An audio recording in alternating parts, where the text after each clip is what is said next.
Eu vou dar sequência aqui agora em mais um vídeo da nossa série sobre as funcionalidades do Next 13.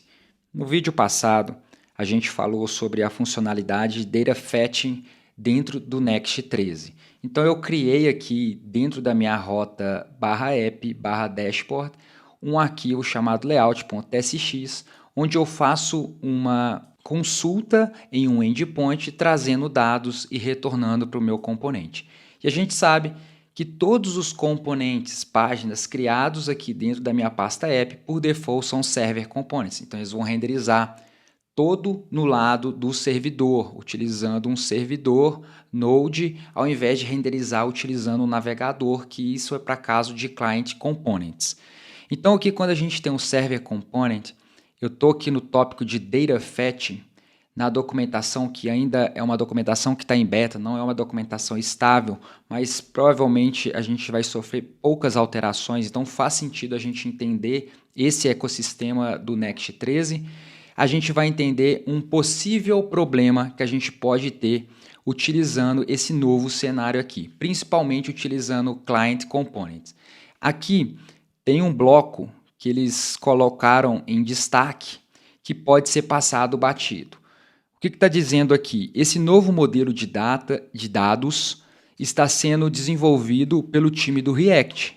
Então, eles recomendam o uso do hook use para Client Components. No nosso caso aqui, a gente está usando o use para Server Components. Então, se eu vier aqui, der um split, vou dar um npm run API.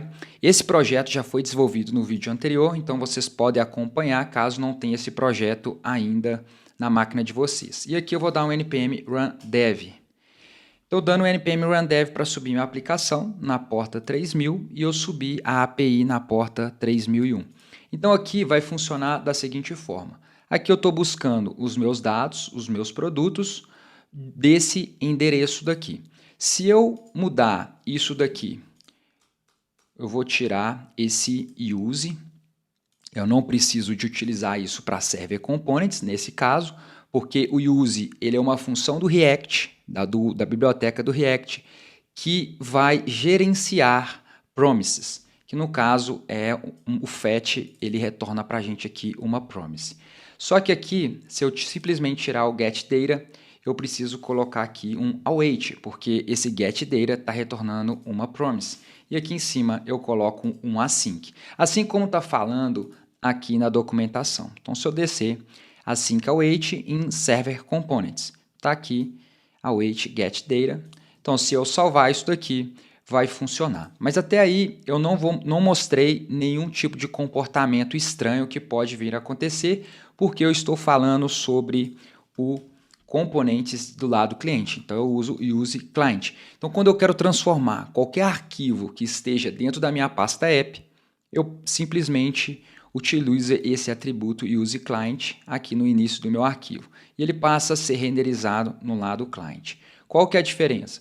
Quando a gente passar o use client, automaticamente ele não vai renderizar essa coleção, esse objeto, porque ele é uma promise e a gente não está conseguindo gerenciar isso no lado client. Isso é falado aqui na parte de documentação, use in client components. Use é um novo React, uma função React que aceita uma promise. Então ele vai manipular a promise. Então é altamente recomendado a gente utilizar o use no caso de use client, de client components. Então a gente viu que o use ele pode funcionar com ou sem no server components, mas no client component, se a gente não colocar, ele para de funcionar. Então aqui eu posso remover o meu async, porque o próprio use vai fazer esse gerenciamento para mim. E agora se eu salvar e voltar aqui para a minha aplicação, ele vai funcionar. Só que aqui tem um ponto principal que eu quero mostrar para vocês aqui nesse vídeo. Se eu inspecionar minha página, botão direito, Inspect, eu vou abrir aqui a minha aba Network. Olha o que está acontecendo. Visualizem aqui essa parte de quantidade de request que está acontecendo. E é exatamente isso que fala na documentação. Porém, esse parágrafo pode passar despercebido aqui no momento que você estiver estudando a parte de documentação. E é aqui que eu quero deixar o foco do assunto desse vídeo. FAT não está, no momento, não está sendo suportada em Client Components. E isso pode gerar múltiplos re-renders. O que acontece? Olha o que está acontecendo no meu back-end. Ele está gerando múltiplos re-renders. Por quê? Aqui está dizendo que ainda esse modelo, por mais que a gente utiliza o use aqui dentro do meu Client Component, o que acontece? Ele cai dentro da minha função, essa minha função é uma promise, e quando ele retorna os dados, o meu componente ele entende que ele precisa renderizar novamente. Então ele cai nessa função aqui novamente. E ele não tem a referência da função. Então ele não sabe que essa função é a mesma que foi executada no momento anterior. Então ele executa novamente e entra no loop infinito. Esse é um dos possíveis problemas que a gente pode encontrar, que a gente não vai perceber simplesmente na interface. Então aqui, ó, na interface, você vai ver que os produtos foram renderizados, porém ele está fazendo múltiplas renderizações aqui na minha página. Então tem várias formas que a gente pode corrigir esse comportamento estranho que pode acontecer, que é você usar bibliotecas de terceiros, tais como SWR e React Query. Eu já gravei vídeos explicando sobre SWR dentro de Client Components, então vocês podem dar uma olhada, vou deixar até referência aqui na descrição do vídeo.